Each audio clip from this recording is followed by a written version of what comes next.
Malawi Today. Komaza chimbango madzuka bwanji sina kupatsa ni maoja moni. Pamene watuluka manganya paja Peter Mutharika watuluka. Kwa ifetu manganya ekaucha awatuluka pamene watuluka paja Peter Mutharika ngati munga ndimve musatuluke mungokhala ku page house. Iniwo kuchoka pamene ko musakhala ku house. Achakwera kutuluka inu musalowe. Komaza yamba kukayiunika nyumbayo kuti kodi aisi ya bwino achakwerawa.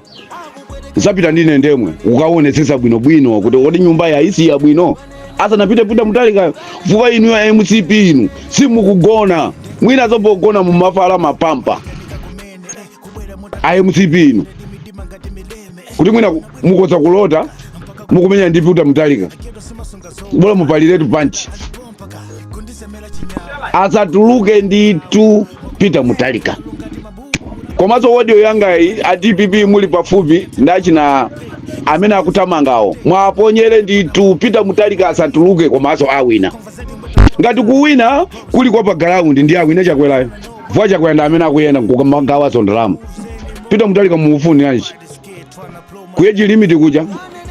atatuluza aujeni awa agape kombe inu maoneka inu ngati muli ya DPP maza timaoneka ndive amala freedom fight kuyisusa age limit ndawu imena na imilia na nkumwa icha amaoneka nilani iniwo ngati muli ya DPP amene mukuyangulira kuti iniwo ngati DPP muna ati chani muna atulusa audio yanji age limit itafuta pa ground ndiye lero mukubwera ngati mundu muli mulembe. Peter Mutharika asatuluke kufuna kusafuna kungotuluka Peter Mutharika ndiye kuti anthu wasofuna zawo zichitika ufuatu kuno kwa amene akumuopa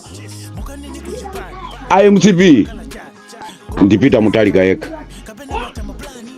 Sono Peter Mutharika ali ndi mwayi ali zibauza kuli gangata kuli ambiri akumpoto aja apo watuluka wanyuwani manganya pamene paja Peter Mutharika watuluka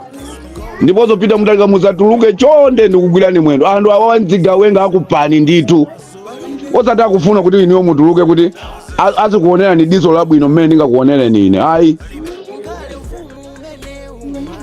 izi nzamaboza inu muzimuuza president wanu wakulilongwe kuti asituluka osati Peter Mutharika. Peter Mutharika ndimenya ine ukampeni pali asinoya pali ineyo pali achimbangowa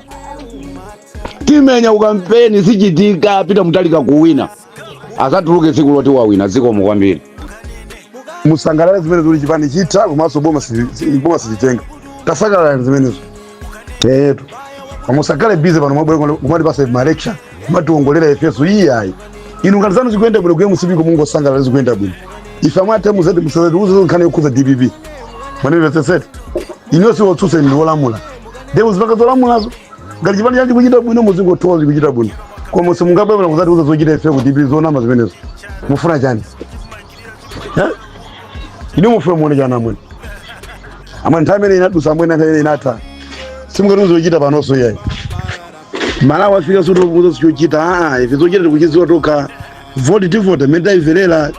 yetu iya azituluka zijana mufuna mpaka chipongwe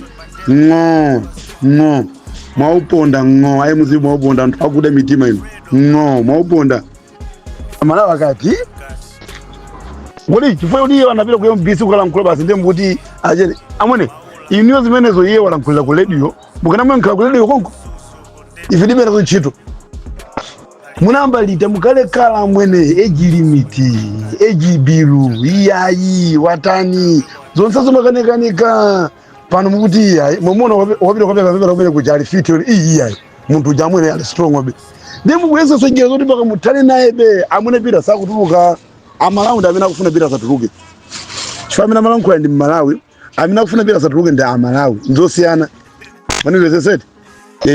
sakutuluka amwene uisatuluka inu monakane kupanga mphamvu nkhani ya audit ndi mukakhale bizi ndapita inu bwanje kuti udakutumani chani akutumani ngati nkhani inene ku radio mutane ku radio konko usabwere pa Malawi video pa fata wameye amani nkhani ku radio ifedi kuza bwanje amani atamuze nkhani ku radio itukuza bwanje zanu zimene kuti kuza ife sakutuluka tukuti mauze kujeni ku radio ku mauze chimozi kuti sakutuluka sikuti kusamva kwa jani inu munamva nthawi ya audit ije munamva anthu apema nkhani ya audit inu athambuze munamva munali muli kuti azazi ndiye inuyo ngati anapita pa wireless simwatumiza kuno ndiye muntumizire iye ku wireless mtumisireni kuti Peter Mutharika satuluka inuyo fotelani amene wotulukawo amene akutulukawo kaya Muluzi akutuluka kaya Achakwera akutuluka kaya Kabambe akutuluka kaya Nankumwa atuluke. Ine ndilibe chipani koma ndikungokamba ndi mmene palili pa ground. Peter Mutharika asatuluke inuyo mungotenga mutumize ku wireless kumene kwachokerako kuti anthu ku Malawi Freedom Fighter akuti Peter Mutharika asatuluka asapange mistake yotuluka fuka IMCP nda amene akuopya kuti ngati anapa anthu oti anapangana nawo kungoona kuti zimene tinapangana zija apa zikukwana nkwapa yo kuli bwanji Peter Mutharika mmene akunkondera anthu so zapangana mistake imeneyo a DPP muzapanga ine siwa DPP pinifondiribe umo ine siwa DPP ine ni Malawi Freedom Fighter koma za Peter Mutharika yeka nayamba kuyangulazo 2 weeks ago 3 weeks ago kuti Peter Mutharika asatuluke anza akangata uyu Mukito amene akutamanga pa ground achinabusa akukwanira komanso kumakhala kuli anthu chotulukira Peter Mutharika ndija mukufuna chani kwa Peter Mutharika kodi lero mukumfuna maza mmati wokalamba lero ndi Nyamata uyu asatuluke ife sitingamvere kuti YMCP anapita pa ujeni membership ya chani ujeni kumakanya membership loko kwafusa sinoyo ali ndi membership kundifusa ine ndi membership kuti pipi kulibe tu makalata ya membership ndiwe kuti chani kumukatero ndiye kuti chani ndiye amene ali ndi membership akukwana loko 1 million ndiye kuti chisango chizawina mungomuza mwachidule kuti azipita kumene amene akutuluka pa ground iwo waendere iwo note kuti atiendere ife sitikufuna atamuuze Peter Mutharika zochita Peter Mutharika asatuluke kupeja house akongonedwa mmene anammenyera ujeni uja chilima muja ifeso pano sogoladwa Malawi tili mungalambamo ngalamba izatuluke kodi lero ndi Nyamata si yena amene amanena ndi mawayese momwe kuti Peter Mutharika akula lero ni Nyamata Peter Mutharika mukumufuna tatuluke mumuombere futi zimeze zichitika atu Peter Mutharika ukampeni tipanga ife angokhala komweko kuseza abuzi kupeja abuzi kumene ali kumangipeyo fuwa Peter kumene kwazadziwa kuti andipanga chipongwe ndi akuti Amalawi tisakhala ndi umboni zikomo.